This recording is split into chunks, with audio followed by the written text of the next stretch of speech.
hello et salut des pieds jusqu'à la tête de la mode à la culture. Version française vous rhabille avec les tendances d'aujourd'hui et de demain. Et c'est tout de suite.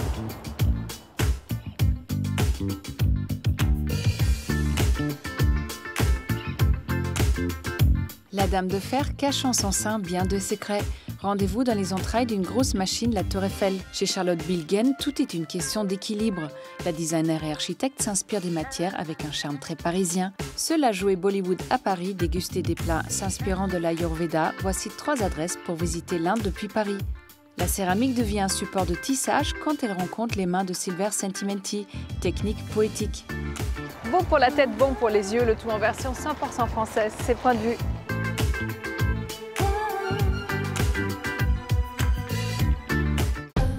Aujourd'hui, on se lance dans l'aquaponie avec le potarium de mon éco-potager. On met les poissons rouges des enfants à contribution afin d'avoir l'espoir d'ici quelques semaines de récolter tout plein d'herbes aromatiques. Ici, les poissons se nourrissent grâce aux déchets bio des plantes et c'est tout un petit écosystème qui se met en place. De nombreuses théories ont fleuri autour de cet emblème parisien, la baguette de pain. Pour certains, elle fut créée par les boulangers de Napoléon Ier, jugée plus facile à transporter par les soldats. Pour d'autres, elle ne serait qu'une adaptation du pain viennois, arrivé à Paris dans les années 20. Ce qui est sûr, c'est que tous ces mystères continuent à nous faire craquer. Depuis 1854, les malles de voyage de Louis Vuitton ont fait du chemin. Désormais, la marque s'expose sur les podiums et cet ouvrage revient sur les allées et venues des mannequins sur les catwalks, mais aussi sur l'histoire de la maison. De 1998 à nos jours, voici une découverte de plus de 1300 clichés. Ça en fait des pas chaloupés sur les podiums. Chez Patika, la cosmétique, c'est une vieille histoire. En 1922, un apothicaire découvre la recette d'un élixir aux 1000 vertus. Au début du XXIe siècle, elle est redécouverte et remise au goût du jour par la marque. Désormais, c'est en suivant cette inspiration made in France que la maison se base pour créer ses crèmes et autres soins. Un doux conte.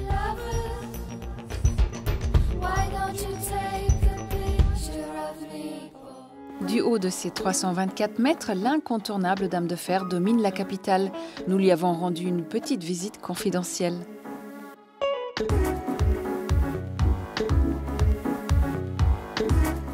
Voici l'éternelle grande dame de la capitale, la Tour Eiffel, le monument payant le plus visité de la planète. Chaque jour, près de 7000 touristes viennent du monde entier pour la contempler. Aujourd'hui, on vous propose une petite visite jusqu'au sommet et si vous êtes sage, on vous emmène visiter les dessous de la Grande Dame. On a rendez-vous avec Émilie. La jeune femme est agent d'accueil depuis 18 ans. Alors forcément, la tour de Gustave Eiffel n'a plus aucun secret pour elle. Alors elle a été construite en 1889 pour l'exposition universelle en fait. Donc à la base, c'était une tour provisoire. Il y a même eu les riverains qui ont demandé en fait, de l'enlever, cette tour, parce qu'il ne leur plaisait pas. Et en fait, elle est restée, puis elle a duré. Parce qu'en fait, elle a servi à autre chose après. De station météorologique pour le sommet, elle a servi aussi pour la station de radio. À l'époque, des artistes s'étaient même réunis pour écrire un manifeste contre la tour Eiffel. Mais il en fallait plus pour la déloger. Et avant d'atteindre ses 324 mètres de hauteur, la Grande Dame a dû patienter un peu. Elle a mis 2 ans, 2 mois et 5 jours pour être construite, qui était à l'époque une prouesse pour l'époque, parce que c'est vraiment très rapide. Elle faisait 300 mètres en fait au départ. Ça s'appelait la tour. Elle voulait l'appeler la tour de 300 mètres d'ailleurs. Voilà, et au fur et à mesure, avec l'antenne, ça a rajouté de la hauteur en fait. Donc elle a été longtemps le plus grand monument du monde et puis après, bien évidemment, surclassée par d'autres monuments. Elle n'est peut-être plus la plus grande, mais elle est remplie d'anecdotes et Émilie en connaît pas mal. On a eu des chevaux, des éléphants ici, on a eu beaucoup de sauts malheureusement. Il y en a qui étaient plus tragiques que d'autres. Les premiers visiteurs, c'était la reine d'Angleterre et puis Buffalo Bill. Il y a plein de stars qui viennent en fait à la Tour Eiffel. Mais la véritable star, c'est quand même la tour. En 2007, une Américaine en est littéralement tombée amoureuse au point de l'épouser. Avec tous ces visiteurs, on espère que la jeune femme n'est pas trop jalouse. Allez, assez parlé d'amour, direction le 3e étage. On se trouve au sommet de la Tour Eiffel à 275 mètres de hauteur. C'est ici que Gustave Eiffel avait installé son appartement et son bureau, garanti sans vis-à-vis. Bon, vous avez remarqué qu'on n'a pas monté à pied les 1665 marches, heureusement, il y a 3 ascenseurs. Et toute la machinerie se trouve bien cachée du public sous la Dame de Fer. Voilà, messieurs, dames, la sortie par ici, s'il vous plaît. On laisse Émilie pour retrouver Frédéric. Avec son équipe, c'est lui qui fait tourner la tour. Attention aux oreilles, ça va faire pas mal de bruit. Tous les jours, on vient contrôler une partie pour s'assurer que le public puisse monter de 9h30 le matin jusqu'à 1h du matin le soir. Donc c'est des ascenseurs qui fonctionnent entre 14 et 15 heures par jour, avec un taux de panne qui est de l'ordre de 98% de bon fonctionnement. Côté fonctionnement, les cabines montent et descendent grâce à ces gros vérins hydrauliques. Ils font un peu le même travail qu'un piston. On veut pas être chauvin, mais ces ascenseurs sont uniques. Vous ne les trouverez pas ailleurs dans le monde. Ils ont été clairement étudiés pour le monument. Parce que pour aller du rez-de-chaussée au 2e étage, dans une tour traditionnelle, vous allez d'un point A à un point B en vertical et vous allez tout droit. Sauf qu'ici, on a 2 pentes. Donc une première pour aller au rez-de-chaussée et une deuxième pour aller au 2e étage. On est entre l'ascenseur et le téléphérique. Sortons des entrailles de la tour pour examiner un peu sa tête. Ici, tout est à la pointe de la technologie. Grâce à tous ces écrans, ces claviers et ces petites souris d'ordinateur où on arrive à faire fonctionner l'ascenseur, qui permettent de donner les ordres de montée, de descente, d'ouverture, de fermeture de porte et de contrôler que quand une porte est fermée, elle est bien fermée et qu'elle ne risque pas de s'ouvrir pendant que l'ascenseur est en train de se balader entre le 1er et le 2e étage. C'est vraiment le cerveau de l'ascenseur, c'est ici que tout se passe en fait. On voudrait surtout pas paraître superficiel, mais nous, ce qu'on préfère quand même, c'est l'allure de la tour. Surtout quand la nuit tombe et qu'elle revêt ses plus beaux habits.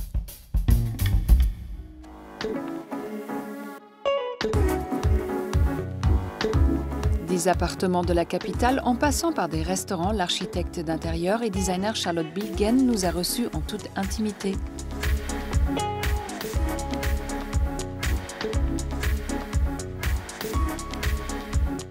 Architecte d'intérieur et designer, Charlotte Bilgen transforme différents univers dans le monde entier. Appartements, restaurants, maisons, elle apporte dans chacun de ses projets son goût pour les matières, les textures et les formes. C'est dans son bureau parisien qu'on la retrouve. En 2014, Charlotte crée sa propre agence. Cette vocation, elle l'a en elle depuis très longtemps. J'ai eu envie de faire ce métier à 15 ans, ça m'est vraiment venu comme ça. J'ai du mal à l'expliquer parce que j'avais personne dans mon entourage ou à côté de moi qui était ni architecte d'intérieur, ni designer. En tout cas, moi, c'était une envie très très forte et ça ne m'a jamais quittée, donc j'étais très déterminée. Donc, une fois que j'ai passé mon bac, j'ai préparé une école préparatoire aux grandes écoles d'art et j'ai été admise à l'école Camando. Un an après son diplôme, elle rejoint le cabinet de la célèbre architecte et designer India Madhavi. Elle devient directrice artistique et pendant 13 ans, elle travaille sur toutes sortes de projets, plus différents les uns que les autres. Mais il y a toujours un point commun. J'ai toujours dessiné le mobilier dans les projets que je traitais. Donc ça veut dire que j'ai toujours fait cet exercice double, qui est à la fois de traiter les espaces et de traiter le mobilier. Que ce soit pendant des années chez Invia, j'ai toujours fait ça. Et depuis que j'ai monté mon studio, j'ai la chance de pouvoir continuer à faire ça, qui pour moi est vraiment l'essence même de ce métier. En ce moment, elle développe du mobilier fait en marqueterie de paille. Pour cette table, par exemple, elle a imaginé un pied en staff. Alors, direction l'atelier pour faire un petit point sur le travail en cours. Et là, ce que vous avez fait, si vous continuez, ça marche pas. Aujourd'hui, on voit le premier prototype. C'est donc une base ovale sur lequel des stries et des godrons viennent onduler et tournent en même temps autour de cette forme. Et ce que m'expliquait David, c'est qu'apparemment c'est assez compliqué à mettre en œuvre. Plutôt compliqué, oui. Dans l'équation, il y a ses idées, mais aussi la main de l'artisan qui rend ses envies réalisables. C'est pas tout le temps possible. Je trouve que c'est un bon exemple pour montrer que moi, mon travail, c'est aussi la collaboration avec des ateliers comme celui-ci, qui me permettent aussi de faire évoluer mon projet, d'être confrontée à des contraintes. Et comme toujours, les contraintes apportent de la richesse.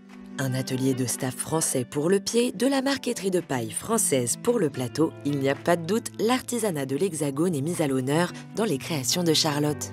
Moi, je suis très fière de tous les savoir-faire français. Je pense que c'est une exception mondiale.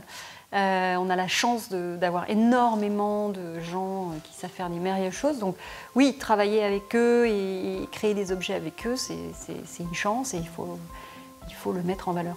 Et Charlotte travaille toujours sur différents projets en même temps. Récemment, elle a décidé de lancer une collection de cheminées. Et c'est avec son marbrier qu'elle a commencé l'aventure. Je trouve que c'est un élément de la maison qui peut être extrêmement graphique et très beau. Et par ailleurs, je me suis rendu compte qu'aujourd'hui, si on veut acheter une cheminée comme on a envie d'acheter un meuble, ce n'est pas vraiment possible. Personne ne propose de cheminée à vendre. Et je trouve que l'idée est intéressante. J'ai assez envie de la développer. Du marbre pour la cheminée, c'est un peu un incontournable, mais c'est aussi un matériau qui la fascine. C'est une matière naturelle, vivante, qui est extrêmement variée puisqu'on peut travailler avec du marbre, avec de la pierre et des effets de matière, de texture, de couleur extrêmement différentes. Donc c'est une source d'inspiration et de texture très riche. Après avoir vu quelques-uns de ses compagnons de route, Charlotte nous emmène dans l'un des derniers appartements qu'elle a entièrement pensé et décoré. Ses clients avaient besoin d'un pied-à-terre à Paris, ils lui ont laissé carte blanche. C'est la première fois qu'on me demande cet exercice de style. J'ai beaucoup aimé parce que du coup j'ai travaillé sur la constitution d'œuvres d'art, justement de collections d'art. J'ai trouvé ça très intéressant, j'ai travaillé en collaboration avec des galeries. Aussi, je crois que les clients avaient envie que je leur apporte une idée du chic parisien. Et puis, bien sûr, j'ai pris en compte leur goût. Ce n'est jamais complètement moi dans les projets, il y a toujours une part qui est liée à la personnalité des clients. Et heureusement, parce que comme ça, grâce à ça, chacun de mes projets est vraiment différent. Et c'est dans ce genre de projet que le sur-mesure prend tout son sens.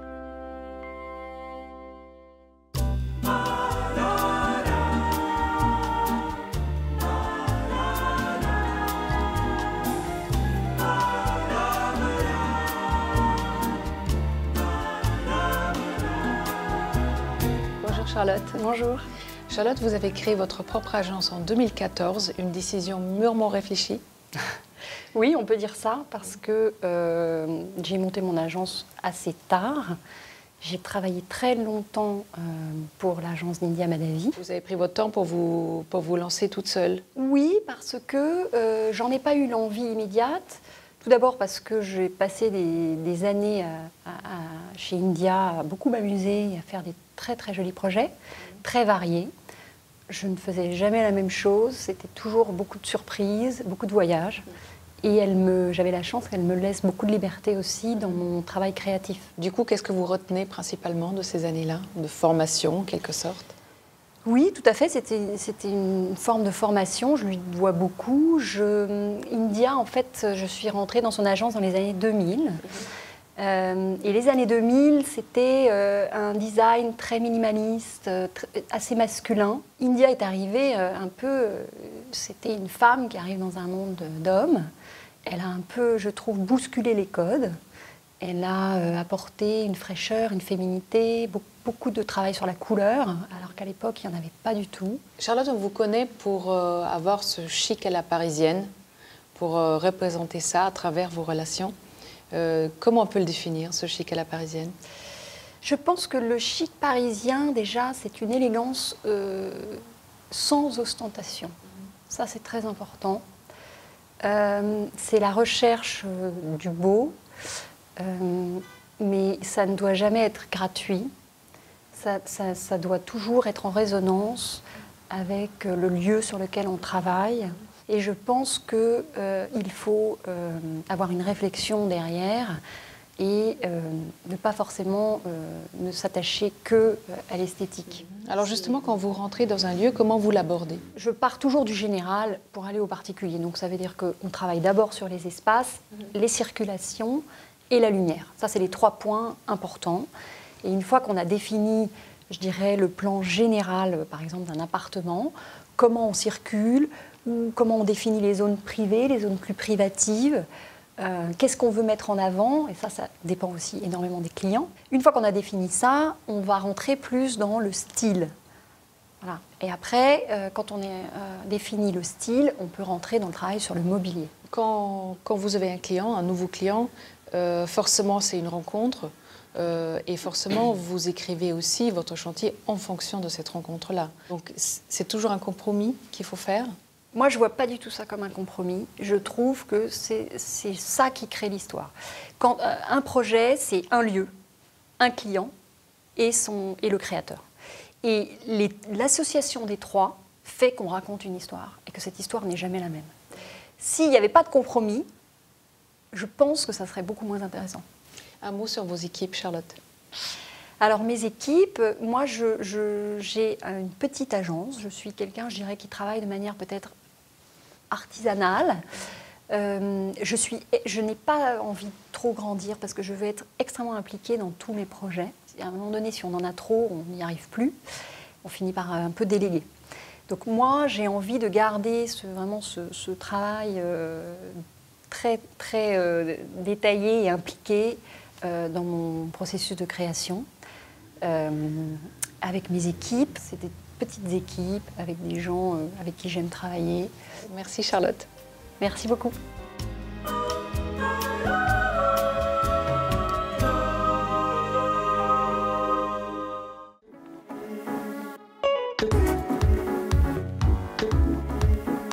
À Paris, on peut voyager sans prendre l'avion et aujourd'hui, petit détour par les adresses incontournables d'un Paris sous le signe de l'Inde.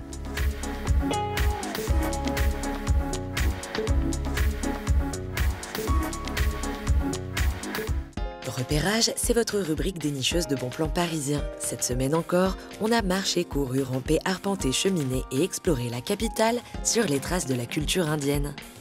Et notre visite débute dans le 16e arrondissement de Paris, au Musée national des arts asiatiques, plus connu sous le nom de Musée Guimet. Véritable recueil d'histoires d'Asie, nous nous frayons un chemin vers la partie indienne. On y trouve principalement des sculptures datant du 3e millénaire avant notre ère, rien que ça, mais aussi des pièces plus récentes datant du 19e siècle. L'art indien étant étroitement lié à l'histoire des religions et des philosophies, il n'est pas étonnant de retrouver beaucoup de sculptures représentant des divinités et des bouddhas.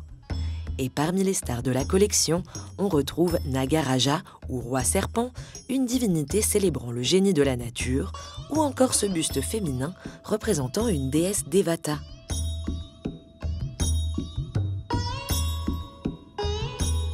On trouve des sculptures, mais également des textiles et des bijoux plus brillants les uns que les autres. Et avant de partir, on n'a pas pu résister à jeter un coup d'œil à la bibliothèque historique sous la Rotonde, qui regroupe près de 100 000 volumes. Ça valait bien une petite halte avant de repartir, non ? Après cette escapade historique et culturelle, tous à Vossari, car on vous emmène vous déhancher dans un cours de danse Bollywood, aux côtés de la danseuse professionnelle Maïna Kanoun et de ses élèves. Préparez-vous à utiliser toutes les parties de votre corps et même votre visage, car en danse Bollywood, aucun membre n'est épargné. On utilise beaucoup les isolations, donc les différentes parties du corps. Donc on va avoir les pieds qui vont marquer le rythme, une tenue particulière du corps avec le buste orienté d'une manière ou d'une autre, la tête qui va avoir un jeu particulier, le regard aussi, les mains. Donc voilà, on va essayer de travailler doucement au fil des cours, la coordination et mettre tout ça en place. On espère que votre sens de la coordination est quand même assez bon, mais pas de panique, la danse Bollywood, c'est avant tout un bon moyen de s'amuser. Il faut savoir que c'est un style de danse qui ne se prend pas du tout au sérieux et on s'amuse beaucoup, on s'amuse de soi, on s'amuse des autres et donc on a tout ce travail d'expressivité. Fan incontesté du cinéma bollywoodien ou simple curieux, cette danse énergique où l'on perd parfois son souffle est faite pour vous. Et quand on dit vous, c'est aussi bien pour mesdames que pour messieurs. Après l'effort, place au réconfort, rue du Faubourg Saint-Denis dans le 10e arrondissement de Paris. Appelé aussi Little Italy, c'est le quartier où vous pourrez déguster la cuisine traditionnelle indienne. On avait l'embarras du choix, mais nous nous sommes arrêtés chez Sangeeta, un restaurant végétarien et vegan aux saveurs tout droit venues du sud de l'Inde. Et parmi les nombreuses spécialités que vous pourrez goûter, il y a le thali. Ça représente un assortiment de petits plats, de légumes, de sauces, accompagnés de riz ou de chapati. Donc celui du sud, c'est du riz. Celui du nord, il y aura plus de chapati ou des naans. Donc on utilise par exemple les éléments principaux des épices comme le tamarin, les feuilles de laurier du sud de l'Inde. Le restaurant Sangheta est une histoire de famille et il est très important pour eux de cuisiner selon les règles de l'Ayurveda, cette médecine indienne qui considère que l'aliment est un médicament. Rien n'est laissé au hasard, la découpe des légumes lors de dégustation et aussi l'invitation à manger avec les doigts. En mangeant avec les mains libèrent des enzymes qui permettent au cerveau de se préparer pour la digestion. Gustativement, c'est meilleur et c'est très sain pour le corps. Et en même temps, ça nous prend le temps de manger. On mange plus lentement. Donc dans l'Ayurveda, c'est quand on mange, on doit prendre le temps de manger, de bien mâcher. Et le fait de manger avec la main, c'est très très sain pour le corps. Alors si c'est bon pour la santé, nous n'avons plus aucune excuse pour ne pas nous salir les mains. Vous repartez donc avec 3 adresses en poche pour découvrir l'art indien, danser sur des airs de Slumdog Millionnaire et apprendre à soigner votre corps par la nourriture tout en vous régalant. Alors, plus besoin de prendre l'avion, l'Inde vient jusqu'à vous.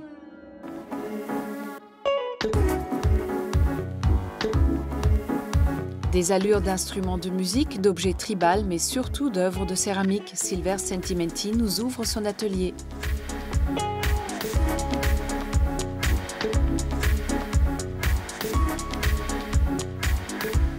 L'art de la céramique, vous commencez sans doute à connaître. Premier art du feu, l'usage de la terre modelée et cuite remonte au néolithique. Il a traversé la planète, les âges et les looks, bruts, peints ou émaillés, et demeure omniprésent, notamment quand il s'agit de passer à table. Du bol au vase déco tendance, ce matériau pourrait tout à fait se suffire à lui-même, mais Silver Sentimenti, artisan d'art, a d'autres projets pour lui, entre poterie et broderie. Né en Italie, il s'est formé à la céramique à Faenza et à la scénographie aux Beaux-Arts de Bologne. Il a longtemps travaillé dans la haute couture et la création de costumes avant de revenir en 2014 à ses premières amours, le grès et la porcelaine.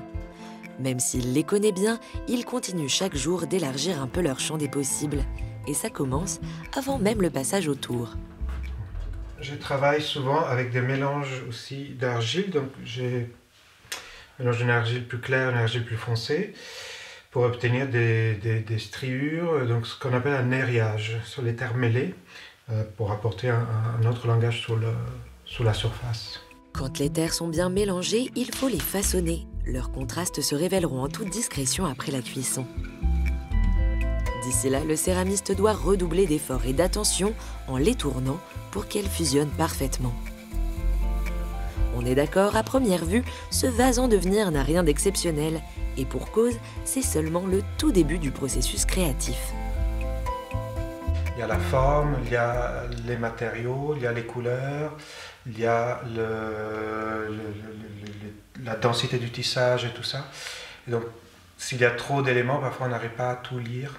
Donc c'est pour ça pour ce type de création, j'ai travaillé sur des formes plutôt simples, plutôt stylisées. Silver Sentimenti a fui le tumulte parisien pour travailler la terre à la campagne. Et surtout pour prendre son temps, et du temps, il en faut pour la céramique. Une fois la pièce tournée, elle va reposer pendant plusieurs jours. Alors pour la suite des opérations, notre artiste artisan a une autre pièce déjà prête. C'est une matière vivante, et donc si on ne respecte pas les temps de séchage, la matière ne suit pas. On a des casses, on a des déformations. Petit instant mathématique, il quadrille sa pièce avant de la perforer de haut en bas. À l'aide d'un évidoir, il perce des centaines voire des milliers de trous dans ses créations et ça peut prendre plusieurs heures, comme plus d'une journée. Mais attention, pas question pour autant de déléguer ce travail de fourmi à une machine. Les tout petits défauts que la main peut apporter font que la pièce reste vivante. Si on construisait ça à l'ordinateur, il n'y a pas cette chaleur, il n'y a pas cette petite vie qui se dégage par la toute petite imperfection. Et c'est reparti pour un tour de séchage avant la cuisson et l'émaillage. Et la toute dernière étape, où l'on retrouve des petits trous, toujours des petits trous, et celle où Silver appose sa technique signature. Et son côté couturier reprend le dessus. Tel que vous le voyez, il applique le point arrière de broderie sur sa poterie avec un lacet en cuir de vachette. Et il a le sens du détail. À chaque trou, il ajoute une petite rondelle de métal qu'il a lui-même oxydée. Résultat, un look guerrier pour cette toute dernière recrue de sa collection Gladiateur. Une céramique anoblie sur laquelle les artisanats se répondent. Après, ce qui m'intéresse, c'est de faire vraiment cohabiter les deux et ne pas exploiter la céramique uniquement comme support. L'effet de broder mes objets, de créer un lien entre deux matières, c'est en réalité un lien entre deux disciplines. Un mariage de savoir-faire pour élever ce matériau souvent utilitaire au rang d'œuvre décorative artistique. Quand il ne brode pas ses céramiques, Silver les patine, les cire, les recouvre de feuilles d'or ou de laiton. Mais ça, c'est une autre histoire.